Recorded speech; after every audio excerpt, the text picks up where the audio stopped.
Hello friends, आज की इस वीडियो के अंदर हम लोग प्रश्नावली 5.3 का क्वेश्चन नंबर 4, 5 और 6 को सॉल्व करने वाले हैं। तो बने रहिए एंड तक, और चैनल पर नए हैं तो चैनल को सब्सक्राइब कर लीजिए।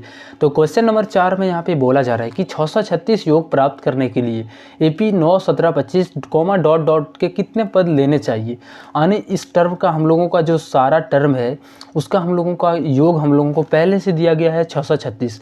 अब इसको हम लोग कितना टर्म तक लेंगे ताकि उसका योग है, हमारा जोड़ है, वो 636 के बराबर होगा। ठीक, तो ये हम लोगों को यहाँ पे दिखाना है कि कितना पद होगा।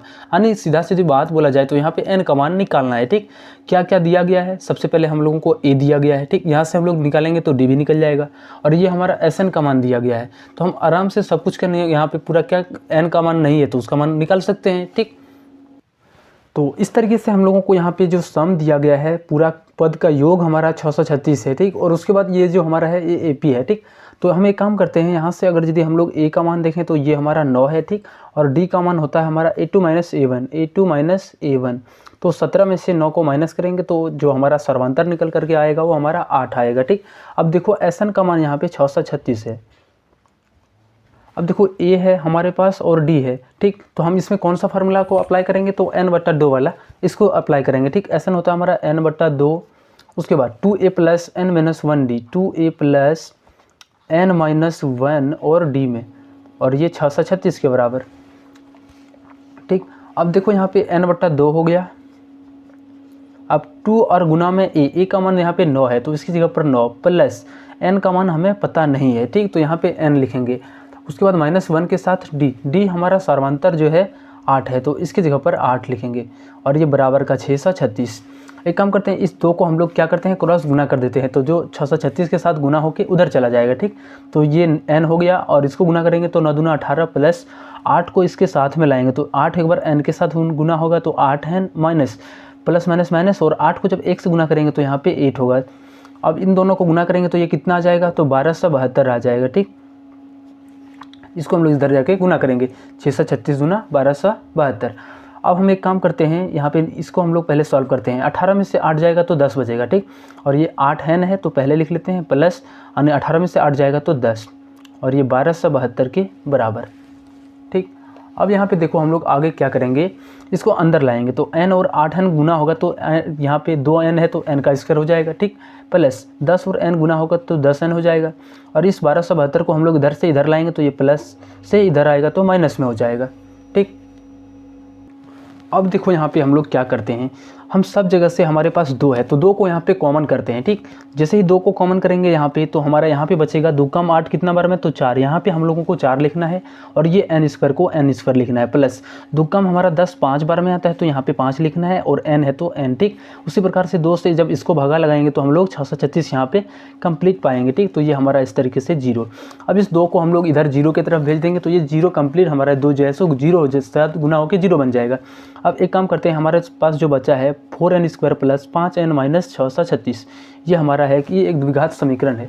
इसको हम लोग सॉल्व करेंगे, तो कैसे सॉल्व करेंगे, हम इसको 2 तरफ से सॉल्व करते हैं।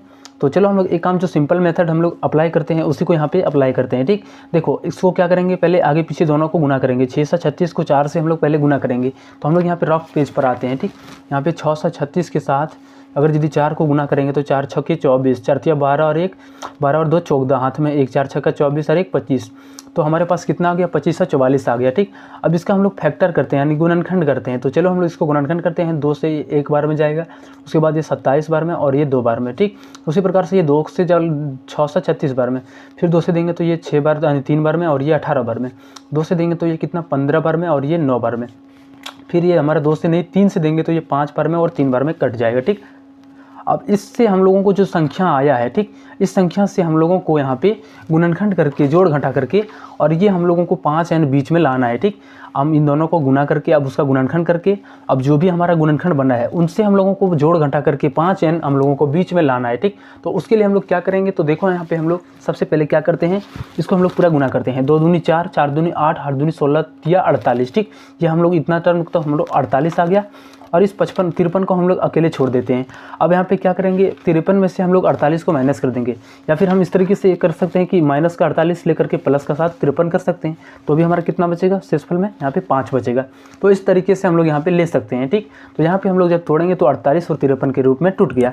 लेकिन यहाँ पे क्या हुआ, जब कंप्लीट गुना हुआ तो n स्क्वायर के साथ गुना हुआ। ठीक, तो n एक बार इसके साथ देंगे और इसके साथ, दोनों के साथ यहाँ पे n मिलेगा। ठीक, देखो यहाँ पे हम लोगों को जो है सो, तो इसको हम लोग 5n को हम लोग लिख सकते हैं 4n स्क्वायर हो गया, और इसको हम लोग लिखेंगे माइनस का 48 और ये हम लोग लिखेंगे प्लस का 53। ठीक, n साथ में, दोनों को साथ में देना है, क्योंकि इसको जब गुना करेंगे तो n स्क्वायर बनेगा, और इनको गुना करने के बाद हम लोगों को फिर वही आना चाहिए, तो n और n गुना होगा तो अभी तो फिर से हमारा यहाँ पे n स्क्वायर बनेगा। तो इसके लिए यहाँ पे दोनों की जगह पर n लगाएंगे। ठीक, उसके बाद ये माइनस का 6 × 36 और बराबर में 0।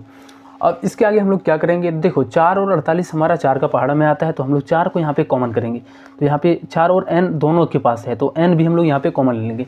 तो यहाँ पे एक n बच जाएगा, माइनस 4 का पहाड़ा में 48 हमारा 12 बार में है, तो यहाँ पे 12 बार में लिखेंगे। ठीक, उसी प्रकार से हम दोनों से यहाँ पे 53 हमेशा फिक्स कॉमन आएगा। ठीक, तो यहाँ पे हम लोग 53 को कॉमन करेंगे तो यहाँ पे n हो जाएगा माइनस, और ये भी हमारा 12 बार में कट जाएगा। आप लोग कटा के देख सकते हो। ठीक, हम ये पहले से बना चुके हैं। अब देखो इन दोनों को एक बार साथ में रखेंगे, 4n + 53, और इन दोनों को एक बार साथ रखेंगे, n - 12 बराबर में 0। अब एक बार इनको 0 में भेजेंगे और इनको भी भेजेंगे 0 में। ठीक, तो 4n + 53 जब हमारा 0 बनेगा तो यहाँ से हम लोगों को n का जो मान मिलेगा वो -53/4 मिलेगा, जो कि हमारा एक ऋणात्मक मान है, और कभी भी पद हमारा ऋणात्मक नहीं हो सकता है। ठीक, तो यह संभव नहीं है, लिखेंगे यहाँ पे, यह संभव नहीं है। अब हम लोग क्या करेंगे, फिर से इसको 0 करेंगे, जो बचा हुआ है n - 12 इसको हम लोग 0 करते हैं। ठीक, तो n का मान यहाँ पे -12 उधर जाएगा तो +12, तो ये तो हम लोगों को निकालना था। तो ये n का मान जो हमारा आ गया वो कितना आ गया, यहाँ पे 12 आ गया। ठीक, ये बिल्कुल हमारे यहाँ पे इसका सही आंसर हो जाएगा। तो हम लोग अब नेक्स्ट क्वेश्चन यहाँ पे 5 को सॉल्व करते हैं। क्वेश्चन नंबर 5 में है कि किसी AP का प्रथम पद 5 है, अंतिम पद 45 है और योग 400 है, तो पदों की संख्या और सार्वंतर ज्ञात कीजिए। कोई भी AP है हमारा, उसका AP का जो प्रथम पद है A का मान 5 है, और अंतिम पद यानी AN बोल सकते हैं या फिर इसको L भी बोल सकते हैं, वो हमारा 45 है, और योग हमारा जो इसका टोटल टर्म का योग है वो भी 400 दिया गया है। ठीक, इसको हम लोग पहले लैंग्वेज से यहाँ पे हम लोग पहले यहाँ पे लिखेंगे इसको कंप्लीट। ठीक, तो सबसे पहले यहाँ पे क्या दिया गया था, हमारा जो हमारा इसका प्रथम पद है यानी A का जो मान है ये हमारा 5 है, और एक हमारा अंतिम पद यानी AN का जो मान है ये भी हमारा दिया गया है, ये 45 है। ठीक, और एक हम यहाँ पे S जो N का मान है यानी सम का टोटल का योग है वो हमारा SN का मान ये हमारा 400 दिया गया है।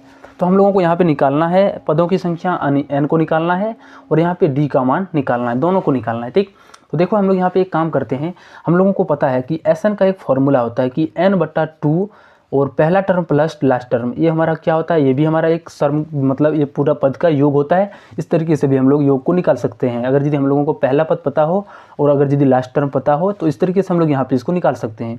अब देखो यहाँ पे SN का मान हम लोगों को 400 दिया गया है, तो यहाँ पे रख देंगे 400। ठीक, और ये n/2, उसके बाद A + AN, A का मान यहाँ पे 5 है, प्लस AN का मान यहाँ पे 45 है। ठीक, अब इसको क्रॉस फिर से गुना करेंगे तो 400 दूना ये 800 बन गया, और यहाँ पे देखो n हो गया 45 और 5 को जोड़ेंगे तो 45 और 5 50 हो जाएगा। ठीक, अब एक 0 से एक 0 कटा देंगे, 5 से इसको कटाएंगे तो ये 16 बार में कट जाएगा, तो n का जो मान आ गया हमारा टोटल टर्म वो 16 आ गया। लेकिन हम लोगों को और एक मान चाहिए, जो बोला गया है कि हम लोगों को D भी निकालना है। ठीक, तो हम एक फॉर्मूला फिर से यहाँ पे लगाएंगे, AN का मान हम लोगों को 45 दिया गया है। ठीक, और इस AN को तोड़ करके हम लोग लिख सकते हैं क्या, A + n - 1 और D, ये बिल्कुल हम लोग यहाँ पे शुरू से तोड़ते आ रहे हैं। ठीक, तो A + n - 1D, तो A का मान यहाँ पे 5 है, प्लस n हम लोग अभी निकाल चुके हैं, तो यहाँ पे 16 - 1 और D हमें निकालना है, तो ठीक यहाँ पे D रख देंगे। तो 5 + 16 में से 1 घटेगा तो 15D और ये 45। ठीक, उसी प्रकार से यहाँ पे 15D हो गया, और इस 45 हम लोग क्या करेंगे, +5 को जब पक्षांतर करेंगे या फिर साइड से उधर करेंगे तो ये प्लस से माइनस बन जाएगा, तो 15D का मान यहाँ पे 45 में से 5 जाएगा तो ये 40 बचेगा। 5 से कटा देंगे तो ये 3 बार में, 5 से कटाएंगे तो 8 बार में। अब जो D का मान आ गया वो कितना आ गया, 8/3, तो ये हम लोगों को सार्वंतर निकल करके आ गया, और जो 16 है हमारा इसका टोटल पद निकल करके आ गया। ठीक, चलो अब हम लोग नेक्स्ट क्वेश्चन यहाँ पे क्वेश्चन नंबर 6 को सॉल्व करते हैं। क्वेश्चन नंबर यहाँ पे 6 में बोला गया है कि किसी AP के प्रथम पद और अंतिम पद क्रमशः 17 और 350 है, यदि सर्वांतर 9 है तो इसमें कितने पद हैं और इनका योग क्या है।